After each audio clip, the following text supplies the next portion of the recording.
Hello, everybody, and welcome to this week's lecture for CIT 245. We're going to be discussing playtesting and feedback today. These are very important steps in the game design process, and what you're going to be spending the most time doing before your game is finalized. So, this presentation has a bit more information on it than previous ones.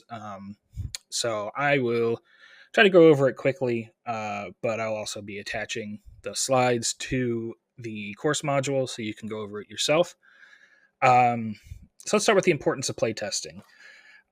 We, as game designers, need to know that our game works well in order for the process to be complete, to decide. We need to get to a point where we are happy with all the aspects of the game and that people are enjoying it in a way that we intended before it's released. So when we play test, we look for a couple key factors. We look for issues in gameplay, whether or not there are unclear rules or mechanics that don't work, um, whether players feel that they aren't being included as much as they want to be. Um, Anything that goes with the actual mechanics behind the game and actually playing through the course of the game. We also want to look for balance and fairness. Again, we want to make sure, as discussed last week, we want to make sure that the game gives everyone a fair chance at winning. Whether there is one overall strategy that's more powerful than others, we want to minimize that.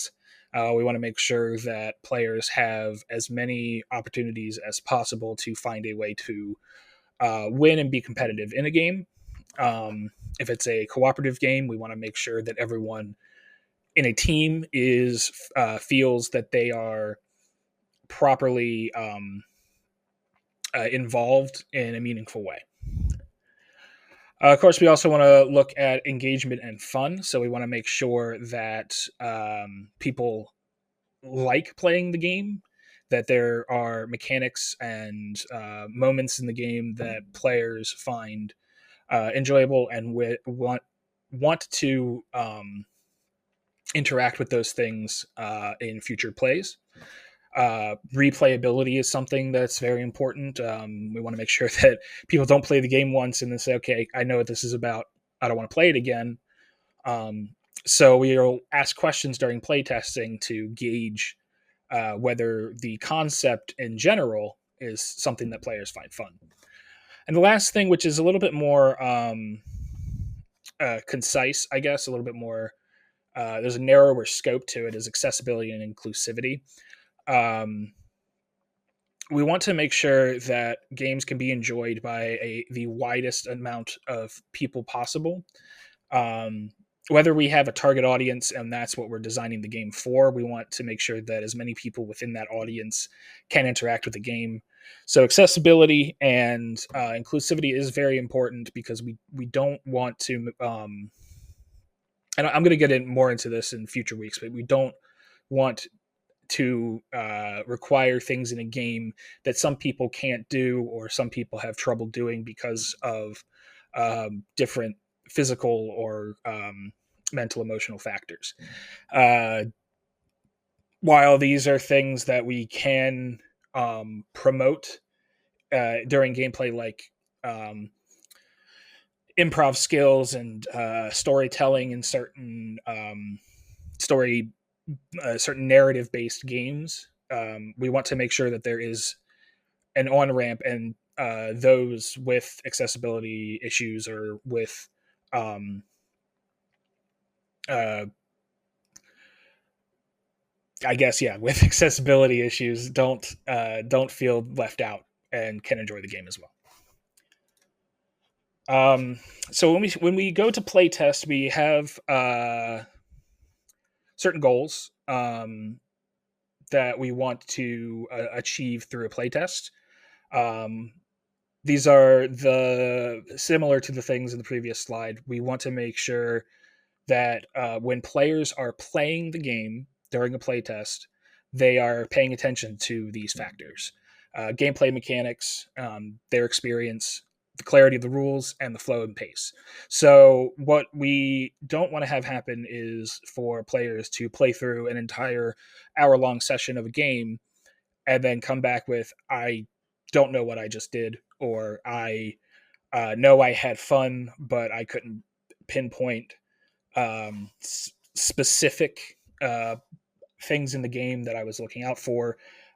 So before a gameplay or a playtesting session happens, we want to make sure that those who are there to help with that understand the goals that they're trying to achieve by playing the game.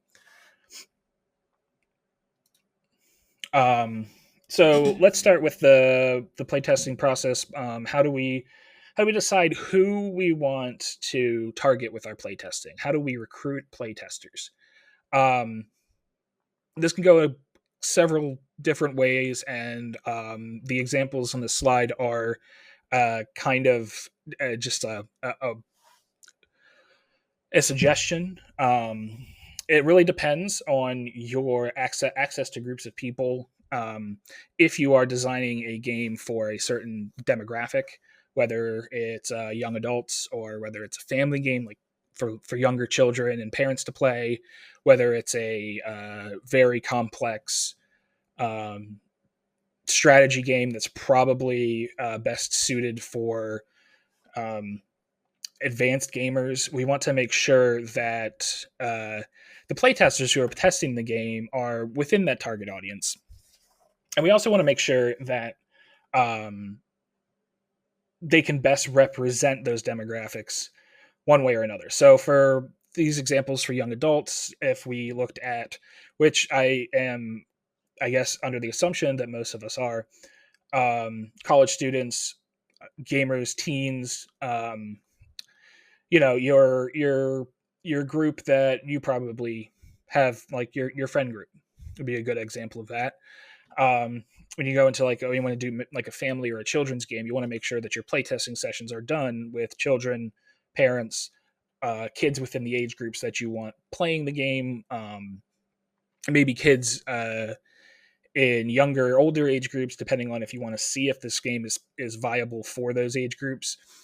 But you really want to involve the kids if that's what you're making, because if an adult tells you that your children's game is fun, that doesn't mean that a child who is 8-10 years old that you want to be playing the game can understand or have fun with it, unless you test whether or not they do.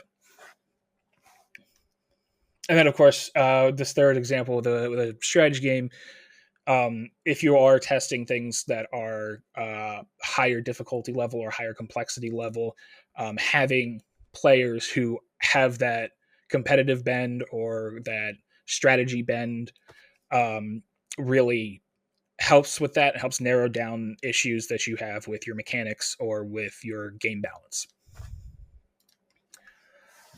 So then we'll get to conducting our playtesting sessions. Now we've got our target group of playtesters, and we want to sit them all down and get them playing. We want to make sure that everyone's given clear instructions on what they're supposed to be doing while they're playtesting. If anybody has ever participated in an alpha or beta playtest session for a video game, a lot of times in those sessions, there's something very specific that the company is looking to test. Whether it's if it's an online game, if it's something with player cap in a server stress testing, or whether it's a certain mechanic in a dungeon or in a boss fight or something that they want to make sure goes over well. When you're designing a board game, you also want to make sure that these objectives are that the players know what these objectives are. So first, you'll need to make sure that everyone understands how to play the game. You'll explain the rules. It's a good idea if you have multiple sessions of a game running. So if you have multiple actual boards or actual setups of the game running at one time, that you have somebody available to explain those rules or clear up any mistakes or misunderstandings of the rules. It's also good to, as that person who's making sure that players are playing correctly, they also are taking notes on the things that came up that were issues that the players faced while they were playing. Um, as a leader of these play tests, you want to observe player interactions, the strategies they've come up with, any of those issues that I discussed before, and you want to be taking your own notes.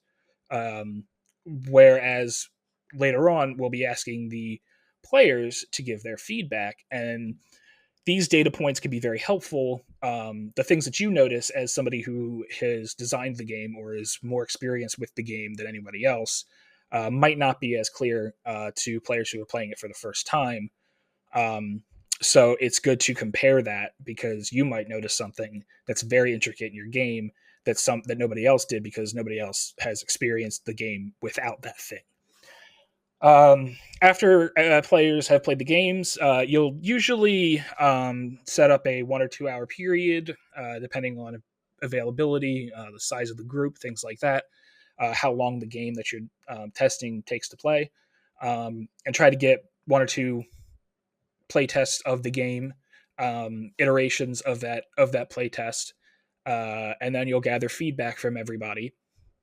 Um, and you want to make sure that you give players the proper amount of time to develop that feedback, write it out for you, and submit it so that you can get uh, accurate data points. And then after everything's done, you want to make sure that you thank everybody for coming and that they helped out, and maybe go over some of the feedback points and explain kind of what your key findings were. This is obviously done before actual data analysis, but you might get something like, oh, I heard from every single table that this mechanic of the game was really fun, or that this part confused everybody. Anything like that. It's good to go over that with people so they can confirm your um, your notes and your feedback, the feedback that you've gathered before delving deep into the data points. So how do we gather this feedback? How do we collect data, and then analyze it? Um, Honestly, what I've found is the most reliable thing to do is to do feedback forms or questionnaires with specific points that you want the players to focus on when they're giving feedback. Additional feedback that isn't relevant to the goals of the playtesting session can be helpful because it can introduce things that you didn't even realize were a problem or were a feature that could be expanded upon. But you want to make sure that the players who are playtesting actually give you feedback that's actionable. Because if you don't, then the playtesting session won't lead to any further developments in your iterative process. A couple ways that you can do this. Like I said, your questionnaires, your surveys, your direct feedback questions. Um, these are some examples in the first column. You can ask those in paper form. You can have Google Forms online, whether it's in an interview where you are directly asking and writing down their answers, things like that. I find that the questionnaires, whether done physically or digitally, are the best way to go about things because it's easiest to refer back to um, in the future, and also the players will probably find it the most convenient way to give their feedback at whatever pace that they feel comfortable with. You can, as I had stated in a previous slide, if you have somebody who is there observing in person, make sure that they're writing their notes down about different strategies, different mechanics, things that players express during the game, whether or not they find something fun or frustrating, or a rule doesn't work or is confusing. People who are more familiar with your game should also be able to um, observe and take note on these things. which will be a bit more actionable in the end than it will coming from players in the moment. Just because the person who is observing will have more of an idea of what they're actually looking to take note of. And then you want to, there are more open ended things that you can take as qualitative data, which is open ended comments, suggestions, quotes, key moments, things that players observed while they were playing.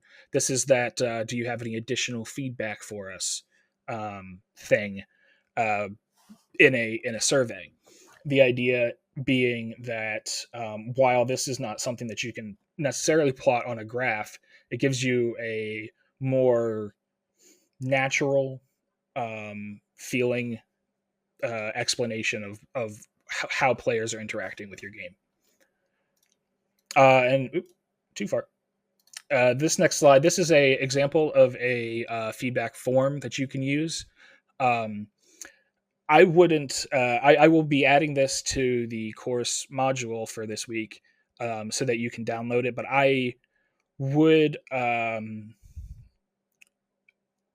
This is an example, and might not tie directly to everything that you're trying to do in your playtesting. So while you can use this as a template to build your own feedback forms and questionnaires, maybe make sure that these are the questions that you want to be asking. But the base idea is there, where you're asking your players to rate and describe their gameplay experience. I like using number ratings because it's easier to plot on a graph if you want to see trends. Um, for things that can be quantified like that, it's very good. So things like how satisfied were you with the length of the game, that can give you an idea if the averages or the medians are trending, too high or too low. Then you can say, oh, okay, in general, players think that the game is too long or too short. If you think that you want to go further into that, if you want feedback on players saying, how satisfied are you with the length of the game? If they give you it's an 8, it's too long, then you can follow that up by asking, like, how long would you expect to play this game? Or how long do you think this game should take? Questions like that. A lot of this is opinion based, which is um, qualitative and not necessarily something that you can read and say, this is what I'm doing. But it will, as you gather this data and set it side by side, you'll be able to notice these trends and say, okay, the majority of people who are within my testing range that I want playing my game are saying that this game is too short or this game is too long or whatnot. So you can kind of get infer a result from those comments. So speaking of, how do we analyze this data? How do we put this all together? Again, for actual quantitative points for values that you've asked your players to express from a 0 to 10 or a percentage or whatever, you can actually map those on graphs to see these trends. You can what I think is a really good example of this actually is if you're looking at different strategies, say your game is like a trading card game like Magic, where there are 5 different colors and they do specific things. If you wanted to gather information of how many players during your play test played blue versus white versus black, you can graph that data over time and see the most popular color combinations and their conversion rate, how many times those were winning, those combinations were winning, whether or not players liked playing those colors, if they did things that they liked, why they didn't play the other ones, so on and so forth. There's a lot of data that you can expand upon depending on how you graph it, how you chart it, and what you're actually looking to accomplish by looking at those data points. Some of the most important ones, though, are, of course, we go back to our balance, clarity, player engagement, and flow. Um, the more data that we can uh, aggregate into quantifiable values, the more likely we are to be able to draw a conclusion from that.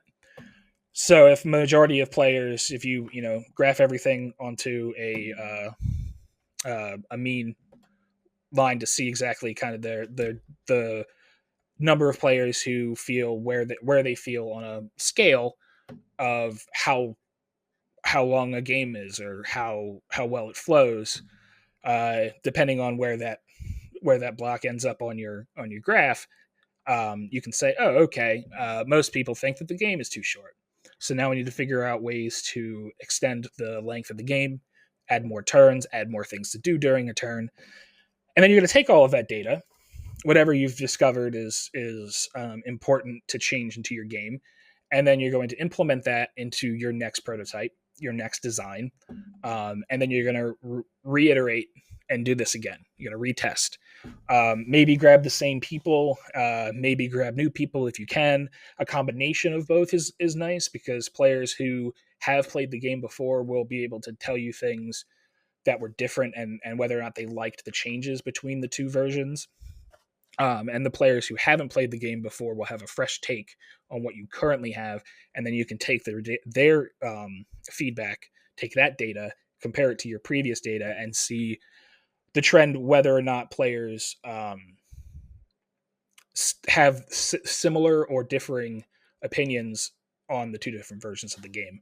And I've mentioned this before in last week's discussion. We want to make sure that all of this stuff is kept and recorded, whether it's in different versions of the game held in backups, or in specific files or folders where you keep all of that feedback. You want to be able to refer to it at all times, in case something comes up and you're like, oh, well, 3 versions of the game before, in that playtesting session, somebody brought this up, and this was their feedback on how they would implement this thing that now we want to implement, because we're getting this more and more from other people. It could be really helpful to have access to that. Not to mention, if for whatever reason you lose any of this data, having backups will save you a lot of trouble if you're trying to reform your design from a certain point.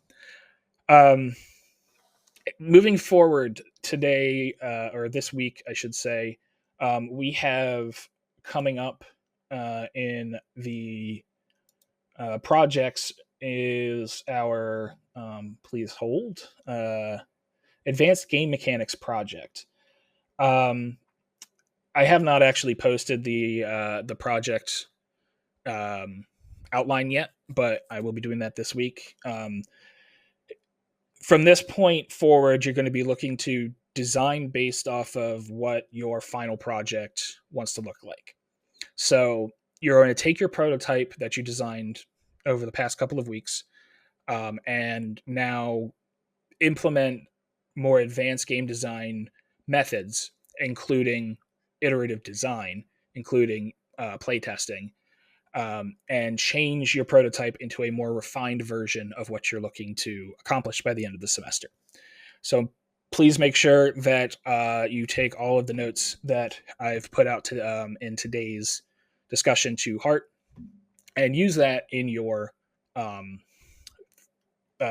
future design projects.